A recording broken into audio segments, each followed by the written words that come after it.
ইদানিং সহিহ আকিদার কিছু ভাই গণতন্ত্রপন্থী ইসলামী রাজনৈতিক দলের সংগঠনে যুক্ত হচ্ছে। তারা বলে আমরা দিন কায়েম করবো, এই বিষয়ে ইসলাম কি বলে বুঝিয়ে বলবেন। প্রিয় ভাইরা, ওদের নিয়তের খারাপ আমরা বলছি, নিয়ত ভালো। নিয়ত ভালো হলে কি সব পাওয়া যায়? নিয়ত ভালো হলে সব পাওয়া যায়? বিশ্বাস করেন, যারা মুতাজিলা হয়েছে, যারা খারেজি হয়েছে, যারা শিয়া হয়েছে, এরা কিন্তু নিয়ত খারাপ করেনি। রসুলের বংশকে কষ্ট দিয়েছে, এগুলো শিয়া হয়েছে। রসুলের বংশকে কষ্ট দিয়েছে, বুঝলেন নাই? কিন্তু নিয়ত দিয়ে কাজ হবে না। নিয়ত শুদ্ধ হইতে হবে, খারাপ না।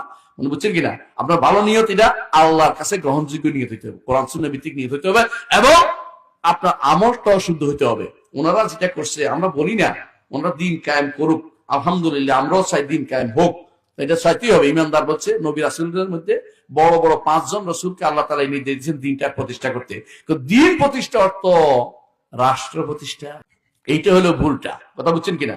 যেখানে সেখানে কাঁধে উঠে আপনি যদি মনে করেন যে বাঘের কাঁধে উঠে আমি, বাঘের কাঁধে উঠে আমি চলবো, অথবা বাঘ না আমি কি, বান্দরের কাঁধে উঠে আমি শিকার ধরবো, তার কাজ হইব না কোনটাই। এগুলি গণতন্ত্র কি আসলে বান্দরের চেয়ে ভালো নাকি? এগুলি শুকুরের চেয়েও খারাপ। গণতন্ত্র শুকুরের চেয়েও খারাপ, কারণ কুফুরি তো আরো খারাপ। শুকুরি তো আল্লাহ একটা সৃষ্টি, তাই না? শুকুরের আমরা কোনোদিন সুযোগ দেই? গণতন্ত্রকে শুকরের চামড়ার চেয়েও, শুকরের গোস্তের চেয়েও খারাপ মনে করবেন না?